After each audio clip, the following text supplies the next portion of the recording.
Les valeurs auxquelles vous tenez, les convictions que vous défendez, même les émotions qui vous semblent si personnelles. Et si rien de tout cela ne vous appartenait vraiment?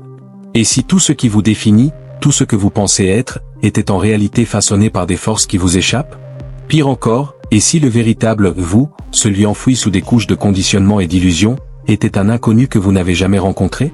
Aujourd'hui, nous partons à la découverte des profondeurs de l'âme humaine, guidés par les idées révolutionnaires de Friedrich Nietzsche et les vérités interdites de la psychologie. À la fin de ce voyage, vous serez confronté à des révélations troublantes sur votre propre esprit, des vérités que la société préférerait vous voir ignorer.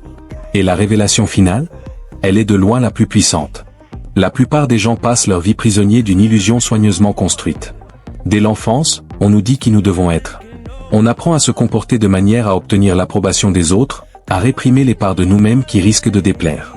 On se conforme aux attentes de la famille, de l'école, du travail, en se convainquant que c'est simplement ainsi que va la vie. Mais Nietzsche nous met en garde, ce type d'existence n'est pas une vie véritable. C'est une répétition inconsciente, où l'on suit des valeurs et des comportements hérités sans jamais les remettre en question. Êtes-vous vraiment maître de votre vie, ou jouez-vous simplement un rôle qu'on vous a attribué? La philosophie de Nietzsche nous invite à briser ces illusions et à affronter la vérité, à la fois terrifiante et libératrice, de qui nous sommes vraiment. Il parlait de l'Übermensch, cet être supérieur qui émerge lorsqu'on ose détruire les fausses identités pour créer son propre sens à l'existence. Mais ce chemin n'a rien de facile. Il exige une confrontation brutale avec les parts de nous-mêmes que nous avons longtemps ignorées ou reniées. Prenons le concept de l'ombre, développé plus tard par Carl Jung mais profondément ancré dans la pensée de Nietzsche. L'ombre, c'est tout ce que nous refusons d'admettre, nos désirs refoulés, nos peurs cachées, nos pensées inavouées. Ce sont les aspects de nous-mêmes que nous jugeons inacceptables, que nous enfouissons dans l'inconscient pour pouvoir fonctionner en société. Mais voici le danger, ignorer l'ombre ne la fait pas disparaître. Au contraire, cela la rend plus puissante. Vous est-il déjà arrivé de dire ou de faire quelque chose qui vous a surpris, quelque chose qui semblait totalement hors de votre caractère? Avez-vous déjà explosé de colère, ressenti une impulsion irrationnelle ou été attiré par quelque chose que vous saviez destructeur? C'est votre ombre qui se manifeste. C'est cette part de vous qui refuse d'être ignorée, celle qui surgit de manière inattendue si vous ne l'intégrez pas. Nietzsche l'avait compris bien avant la psychologie moderne. Il avertissait que ceux qui refusent de regarder leur propre obscurité en face sont condamnés à être dominés par elle. Celui qui nie son chaos intérieur finit par en devenir la victime. Pensez à ces personnes qui s'efforcent d'être trop bonnes, qui répriment leurs désirs, évitent les conflits et cherchent constamment l'approbation. Ce sont souvent elles qui, à un moment donné, explosent de rage ou sombrent dans un désespoir profond. Plus on refoule sa nature sombre, plus elle grandit sous la surface, attendant le moment de se libérer. La société nous pousse à rejeter ce chaos intérieur. On nous apprend à être polis, à nous conformer, à étouffer nos instincts d'agressivité, d'ambition ou nos pulsions primaires. Mais Nietzsche affirmait que ces instincts ne sont pas mauvais en soi. Au contraire, ils font partie de ce qui nous rend puissants. Le danger ne réside pas dans leur existence, mais dans notre refus de les reconnaître. En niant notre vraie nature, nous créons une fracture en nous-mêmes. Nous montrons une version de nous au monde tout en luttant secrètement contre une autre version, à l'intérieur. Ce conflit interne nous épuise, générant anxiété, insatisfaction, voire autodestruction. Alors, comment avancer? La réponse de Nietzsche est radicale, il faut une conscience de soi sans compromis. Pour devenir qui nous sommes vraiment, nous devons avoir le courage de plonger dans l'abîme de notre esprit, sans peur. Il faut remettre en question tout ce qu'on nous a appris sur le bien et le mal, le succès et l'échec, sur nous-mêmes et sur le monde. Mais attention, ce chemin n'est pas pour les faibles. Il exige un courage rare, celui que peu de gens possèdent. Ceux qui s'y engagent ressentiront de l'inconfort, de l'incertitude, voire des crises existentielles. Mais ceux qui persévèrent en sortiront transformés. Au fil de ce voyage, nous allons découvrir 3 principes puissants qui changeront à jamais la façon dont vous vous percevez. Le dernier est le plus bouleversant, et une fois que vous l'aurez compris, vous ne verrez plus le monde de la même manière. La plupart des gens pensent qu'ils devraient être en paix avec eux-mêmes, que l'harmonie intérieure est l'objectif ultime. Mais Nietzsche voyait les choses différemment. Il comprenait qu'en chaque être humain se joue une bataille, un conflit entre ce que nous sommes et ce qu'on nous a conditionnés à être. Réfléchissez combien de fois vous êtes-vous senti tiraillé entre 2 directions? Une part de vous veut s'émanciper, explorer, prendre des risques, tandis qu'une autre s'accroche au confort, à la routine, à la sécurité du connu. Ce conflit intérieur n'est pas une faiblesse, c'est un signe de vie. C'est la tension entre ce que vous avez été et ce que vous pourriez devenir. Nietzsche croyait que les grands individus ne sont pas ceux qui éliminent ce conflit, mais ceux qui l'embrassent, qui le transforment en moteur de croissance plutôt que de le laisser les paralyser. Il écrivait, « Il faut porter du chaos en soi pour accoucher d'une étoile dansante ». Chercher une paix intérieure totale, c'est souvent fuir sa propre vérité, chercher à faire taire les forces qui pourraient mener à une transformation. Le premier pas n'est donc pas de chercher l'harmonie, mais d'accepter la guerre intérieure, de comprendre que le « moi » n'est pas une identité fixe, mais un champ de bataille où s'affrontent désir, peur et instinct. Votre mission n'est pas de réprimer cette bataille, mais de la canaliser, de l'utiliser comme carburant pour votre évolution. La peur du changement est universelle, car il exige de détruire. Les gens s'accrochent à des identités dépassées, à des relations toxiques ou à des carrières insatisfaisantes, non parce qu'elles leur apportent du bonheur, mais parce qu'ils craignent ce qui arriverait s'ils lâchaient prise. Ils confondent confort avec bonheur, sécurité avec sens. Mais Nietzsche était clair, pour devenir plus grand, il faut être prêt à détruire ce que l'on était. Il faut briser l'image de soi qu'on nous a imposée, démolir les illusions qui nous emprisonnent. C'est pourquoi il parlait de l'Übermensch, non comme une forme finale, mais comme un processus de devenir constant, de dépassement de soi sans fin. Imaginez un sculpteur face à un bloc de marbre. S'il craint de détruire, il ne créera jamais rien. Mais s'il a le courage de tailler, de briser, de remodeler, il peut révéler une œuvre magnifique. Votre identité est ce bloc de marbre. La question est, êtes-vous prêt à en détruire des parties pour révéler ce qui se cache dessous? C'est là que la douleur entre en jeu, car détruire est douloureux. Lâcher prise de l'ancien, vous, signifie plonger dans l'incertitude, embrasser l'inconnu, accepter que vous ne savez pas encore pleinement qui vous êtes ni qui vous deviendrez. C'est à ce moment-là que la plupart des gens s'arrêtent. Ils ressentent la peur, l'inconfort, la perte, et ils battent en retraite. Ils retournent à leurs vieilles habitudes, leurs anciennes croyances, leurs schémas familiers, car une vie insatisfaisante semble plus sûre qu'une vie incertaine. Mais ceux qui persévèrent, ceux qui osent continuer, vivent une transformation extraordinaire. Cela nous amène au troisième principe, le plus dangereux de tous, celui qui, une fois compris, change tout.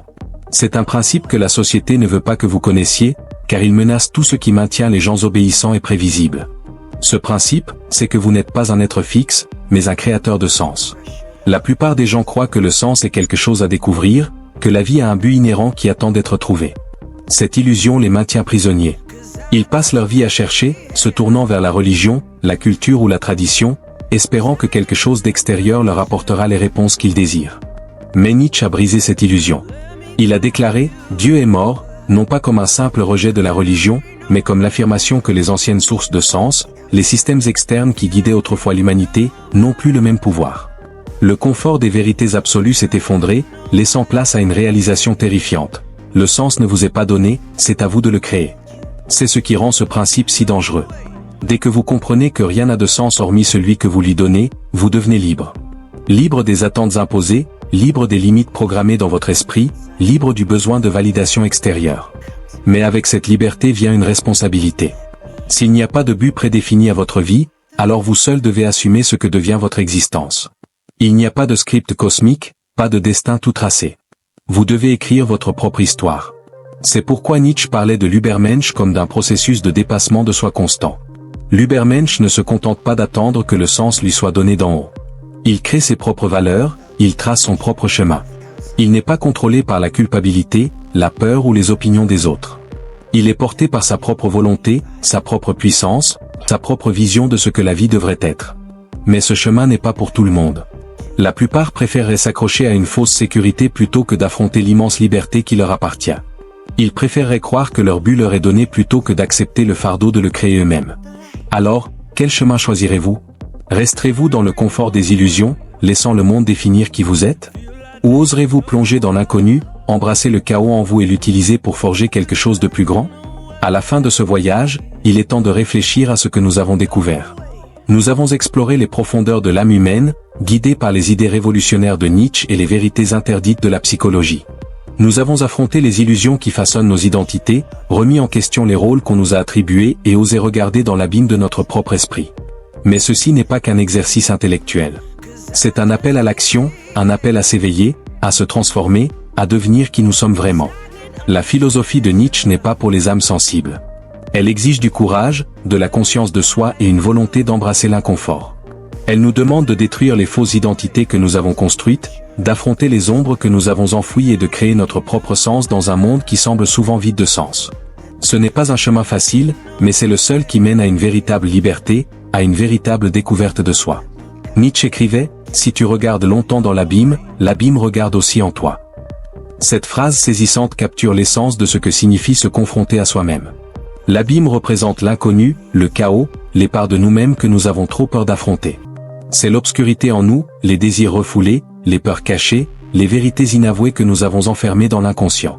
Mais voici le paradoxe, l'abîme n'est pas votre ennemi, c'est votre miroir. Il reflète tout ce que vous avez fui, tout ce que vous avez nié, tout ce que vous n'êtes pas encore devenu. Regarder dans l'abîme, c'est affronter la vérité sur soi-même, c'est se débarrasser des illusions, des croyances empruntées et des mensonges réconfortants qui vous ont maintenu prisonnier. C'est se tenir nu devant sa propre conscience, vulnérable mais infiniment puissant. Car une fois que vous affrontez l'abîme, vous réalisez que vous n'êtes pas défini par votre passé, vos circonstances ou les attentes des autres. Vous êtes le créateur de votre propre réalité, l'auteur de votre propre histoire. Mais cette prise de conscience a un prix. Plonger dans l'abîme, c'est lâcher prise de tout ce que vous pensiez savoir sur vous-même. C'est embrasser l'incertitude, accepter le chaos et s'abandonner au processus de devenir. C'est comprendre que la transformation n'est pas une destination, mais un voyage, un processus constant de dépassement de soi. Et c'est là que la plupart des gens échouent. Ils se détournent de l'abîme, se réfugiant dans la sécurité des habitudes familières et des illusions réconfortantes. Ils choisissent le confort plutôt que la vérité, la routine plutôt que la transformation. Mais vous n'êtes pas comme la plupart des gens. Vous êtes ici, à lire ceci, parce que vous sentez qu'il y a plus dans la vie que ce qu'on vous a raconté. Vous ressentez l'appel de quelque chose de plus grand, de plus profond, de plus vrai. Le choix devant vous est clair. Resterez-vous dans le confort des illusions, ou oserez-vous plonger dans l'inconnu? Vous accrocherez-vous au rôle qu'on vous a attribué, ou forgerez-vous votre propre chemin? Laisserez-vous la société vous définir, ou créerez-vous votre propre sens? Ce n'est pas un choix que l'on fait une seule fois. C'est un choix que l'on fait chaque jour. Chaque instant est une opportunité de s'éveiller, de se transformer, de devenir qui vous êtes vraiment. L'Übermensch de Nietzsche, cet être supérieur, n'est pas un idéal fixe, mais un processus de dépassement de soi constant. C'est le courage de détruire qui vous étiez pour devenir qui vous êtes destiné à être. C'est la volonté d'embrasser le chaos, de canaliser votre conflit intérieur en croissance et de créer vos propres valeurs dans un monde souvent dépourvu de sens. Si ce voyage a résonné en vous, s'il a éveillé en vous un désir de vous transformer, de devenir qui vous êtes vraiment, alors ne laissez pas ce moment passer. Le monde a besoin de plus de personnes prêtes à plonger dans l'abîme, à affronter leurs ombres et à créer leur propre sens. Le monde a besoin de plus d'Übermensch, d'individus prêts à rompre avec la mentalité de masse et à tracer leur propre voie. Vous n'êtes pas seul dans ce cheminement. Si ces idées vous ont interpellé, inspiré ou fait réfléchir, partagez-les avec d'autres. Créez une communauté de personnes engagées dans la découverte de soi, la croissance et la transformation. Soutenons-nous les uns les autres sur ce chemin, car la voie de l'Übermensch n'est pas facile, mais elle est infiniment gratifiante. Si vous êtes prêt à franchir la prochaine étape, à affronter l'abîme et à embrasser le chaos en vous, commencez aujourd'hui. Commencez par questionner vos croyances, par affronter vos peurs, par faire un petit pas vers la personne que vous êtes destiné à devenir. Rappelez-vous, la transformation n'est pas un événement isolé, c'est un processus. C'est l'accumulation de choix délibérés, petits mais significatifs, qui mènent à un changement profond. Pour conclure, je vous laisse avec une dernière pensée, vous n'êtes pas celui que vous pensez être. Vous n'êtes pas les rôles qu'on vous a attribués, les étiquettes qu'on vous a collées, ni les attentes qu'on a placées sur vous. Vous êtes quelque chose de plus grand, de plus profond, de plus vrai. Vous êtes le créateur de votre propre réalité, l'auteur de votre propre histoire, et le stylo est entre vos mains. Alors, qu'allez-vous écrire? Continuerez-vous à suivre le script qu'on vous a donné, ou le réécrirez-vous? Resterez-vous dans le confort des illusions, ou plongerez-vous dans l'inconnu? Le choix vous appartient. Mais souvenez-vous, l'abîme n'est pas votre ennemi, c'est votre miroir. Et une fois que vous l'aurez regardé en face, vous ne serez plus jamais le même. Merci d'avoir lu jusqu'au bout. Si ces mots vous ont inspiré, n'oubliez pas de partager, de commenter, de vous engager. Ensemble, créons un monde d'individus éveillés, conscients et sans peur de devenir qui ils sont vraiment. À bientôt, restez curieux, restez courageux, et continuez à regarder dans l'abîme.